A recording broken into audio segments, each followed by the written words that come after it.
ఏటా దీపావళికి పటాకులు పేల్చేందుకు అంతా ఆసక్తి చూపిస్తుంటారు. పటాకులు ఎక్కడ కొనాలో ప్లాన్ చేసుకుంటుంటారు ప్రజలు. అయితే సరోజినీదేవి కంటి ఆసుపత్రి సిబ్బంది కూడా దీపావళి కోసం సిద్ధమవుతున్నారు. దీపావళి రోజు అదనపు డాక్టర్లు, సిబ్బంది అందుబాటులో ఉండనున్నారు. పండుగకు పటాకులు పేల్చే సమయంలో అయ్యే గాయాలకు చికిత్స అందించనున్నారు డాక్టర్లు. ఏటా దీపావళి తెల్లారి సరోజినీదేవి కంటి ఆసుపత్రికి ట్రీట్మెంట్ కోసం క్యూ కడుతుంటారు బాధితులు.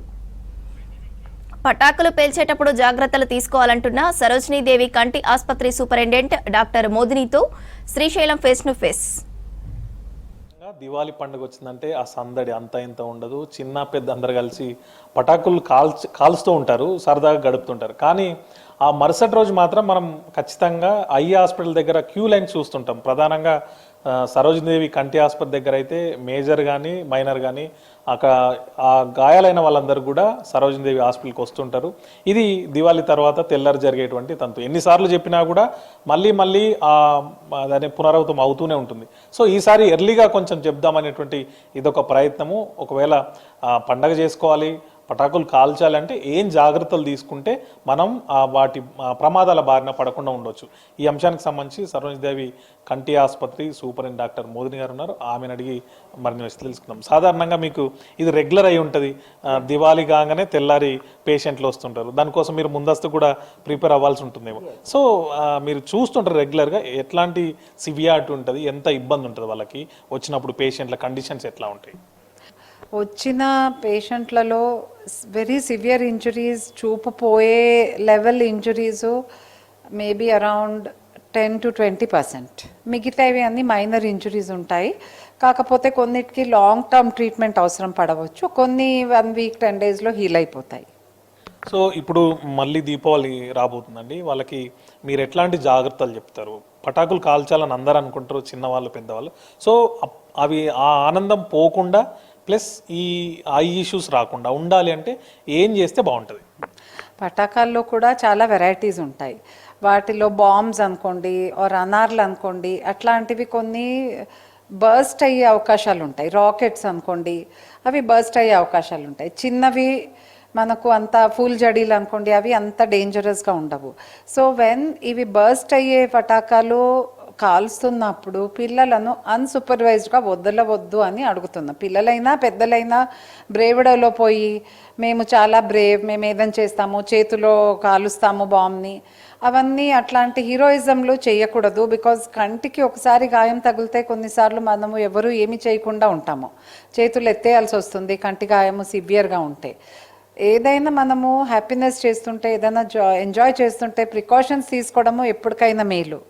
సో ప్రికాషన్స్ డెఫినెట్లీ చిన్న పిల్లలను హూ కెనాట్ జడ్జ్ కరెక్ట్ ఏంటి రాంగ్ ఏంటి, ఎలా చేస్తే డేంజర్ అనేది వాళ్ళు ముందు చూపు లేని పిల్లలు, లేని ఏజ్లో ఉన్నవాళ్ళు, యూత్ అనుకోండి, ఒకరినొకరు పోటీగా ఏదో డేంజరస్ పని చేయడానికి చూసే వాళ్ళైనా కానీ అన్సూపర్వైజ్డ్గా వాళ్ళు చేయకూడదు, అన్సూపర్వైజ్డ్గా వాళ్ళు కాల్చకూడదు.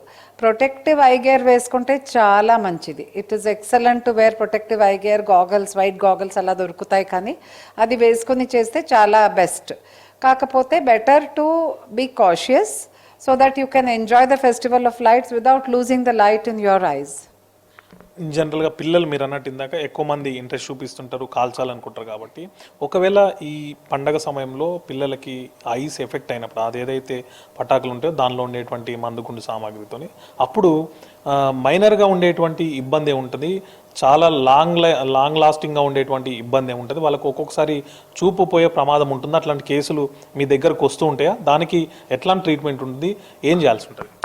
సో మెయిన్లీ ఆ కెమికల్స్తో, ఆ కెమికల్ ఫ్యూమ్స్తో కళ్ళకు ఎలర్జిక్ కంజంక్టివైటిస్ లాగా రావచ్చు, ఎలర్జీ లాగా రావచ్చు, మంట రావడము, ఎర్రపడము, నీళ్లు కారడము అట్లాంటివి జరగవచ్చు. సమ్టైమ్స్ అందులో ఉన్న కణాలు, శాండ్ వేస్తారు కొన్నిసార్లు అందులో ఫర్ ది ఎఫెక్ట్, ఆ శాండ్ కణాలు వెళ్ళి కంటికి గుచ్చుకొని కార్నియా మీద ఎంబెడ్ అయిపోయి అక్కడే ఉంటాయి.